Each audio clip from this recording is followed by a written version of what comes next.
আমার প্রিয় বন্ধুরা, আপনাদের সকলকে আন্তরিক শুভেচ্ছা এবং ভালোবাসা জানাই।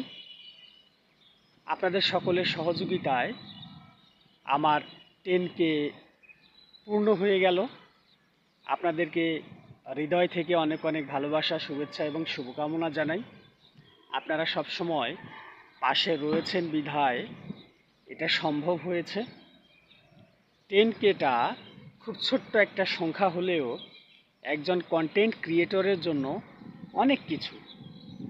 আজকে নতুন একজন কন্টেন্ট ক্রিয়েটর যে কাজ শুরু করেছে, তার 10K হওয়াটা কিন্তু সফলতার একটা প্রথম পার্ট, প্রথম অংশ।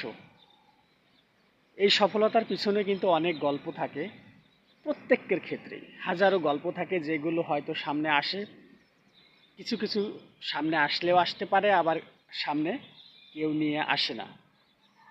আজকে একবার চিন্তা করুন, আমরা এই যে ফেসবুকে কাজ করি, আমাদের অনেকের হয়তো একটা ছবি উঠায় দেওয়ারও সহপাঠী পাওয়া যায় না। আপনি যখন ছবি তুলতেছেন, ভিডিও করতেছেন, তখন অনেক সমালোচনা সহ্য করতে হচ্ছে। অনেকে অনেকভাবে নিচ্ছে, দু একজন ভালোভাবে নিচ্ছে, আবার বেশি সংখ্যক মানুষই কিন্তু ভালোভাবে নিচ্ছে না, যে এরা বোধহয় অন্য কিছু করছে। অনেক মন্তব্য করে, বিরূপ মন্তব্য করে থাকে।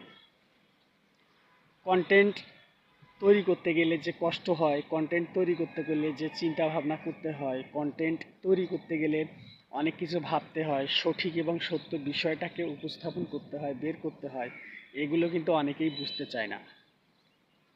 এগুলো করার পর, অনেক কষ্ট করার পরে আস্তে আস্তে একজন, দুজন, তিনজন, এভাবে কিন্তু 100, 200, 500, 1000, 10,000, 20,000, 30,000, 50,000, মিলিয়ন এরকম ফলোয়ার হয়ে যায় এবং সফলতার রাস্তাটা সহজ হয়ে যায়। তো সফলতাটা কিন্তু সহজে আসে না, অনেক কষ্ট করতে হয়। তো সবার ক্ষেত্রে কিন্তু তাই ঘটে। অটো সফলতা কেউ পায় না, সবাইকেই কষ্ট করতে হয়, পরিশ্রম করতে হয়। তো আপনাদের সকলকে সবসময় আমার পাশে থাকার জন্য, কেউ হয়তো আমাকে চেনেন না, কিন্তু আমাকে একটা রিয়াকশন দিয়েছেন। আমাকে চেনেন না, আমাকে ফলো করেছেন, আমার পোস্টটাকে শেয়ার করেছেন, আমার লাইভে আপনারা জয়েন করেছেন, আমাকে ইনভাইট দিয়ে দিয়েছেন। এভাবে যারা আমাকে চিনে না চিনে, জেনে না জেনে, হৃদয় থেকে ভালোবাসা দিয়েছেন, আপনাদের সকলের কাছে আমি কৃতজ্ঞ।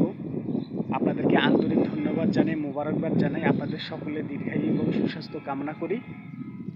এভাবেই আমরা একে অপরকে ভালোবাসা দিয়ে পাশে থাকব, একে অপরকে সফল হতে সহায়তা করব। আপনারা সকলেই ভালো থাকুন, সুস্থ থাকুন।